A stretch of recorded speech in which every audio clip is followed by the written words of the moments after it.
મિત્રો, આ એક શૈક્ષણિક ઇમારત નથી, પરંતુ તે સોજિત્રા અને આસપાસના ગ્રામ્ય વિસ્તારોની હજારો દીકરીઓના ઉજ્જળ ભવિષ્યનું ધામ છે. વર્ષ 1963માં પ્રગટેલો આ જ્ઞાનદીપ આજે અસંખ્ય વિદ્યાર્થીઓને પ્રકાશિત કરી ચૂક્યો છે.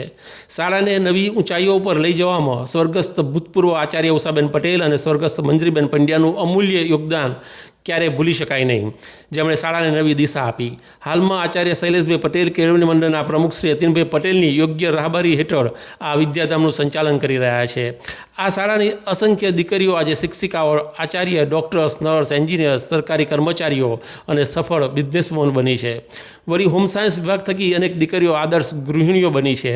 આ શાળા દર વર્ષે તાલુકા અને જિલ્લા કક્ષાની સ્પર્ધાઓમાં ઉત્કૃષ્ટ પ્રદર્શન કરીને હંમેશા અગ્રેસર રહે છે.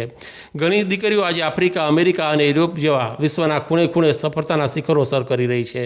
આ શાળાની ગૌરવગાથામાં અનેક પ્રતિભાશાળી વિદ્યાર્થીઓનો સિંહ ફાળો રહ્યો છે, જેમ કે ડૉક્ટર નીતાબેન પટેલ આ સંસ્થાના પૂર્વ વિદ્યાર્થીની છે, જેઓ હાલમાં અમેરિકાની પ્રખ્યાત નોવાવેક્સ કંપની, જેણે કોરોનાની રસી શોધી હતી, તે કંપનીમાં સિનિયર ડિરેક્ટર તરીકે સેવા આપી રહ્યા છે. અને 2022માં તેમણે આ શાળાની શુભેચ્છા મુલાકાત લીધી હતી અને $5000 ઉદાર દાન આપીને કૃતજ્ઞતા વ્યક્ત કરી હતી.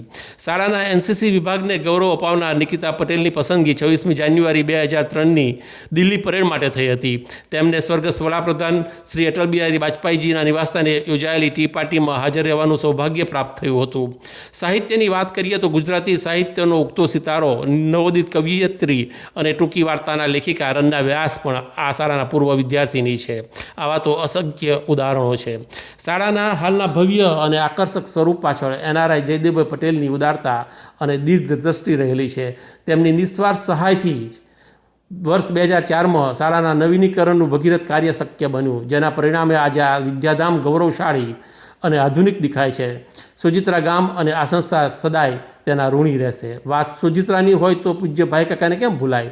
ભલે તેમનો જન્મ સારસામાં થયો હોય, પરંતુ સોજિત્રા તેમનું વતન છે.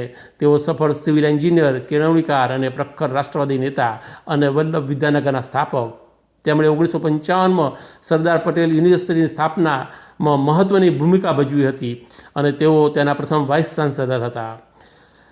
અને એ જ યુનિવર્સિટીમાં મેં અભ્યાસ કરીને તેમના જ વતન સોજિત્રાની આ શાળામાં 1993થી 2004 સુધી અંગ્રેજીના શિક્ષક તરીકે અધ્યાપન કાર્ય કરવાનું મને જે સૌભાગ્ય સાંપડ્યું એ એક યોગાનુયોગ હતો.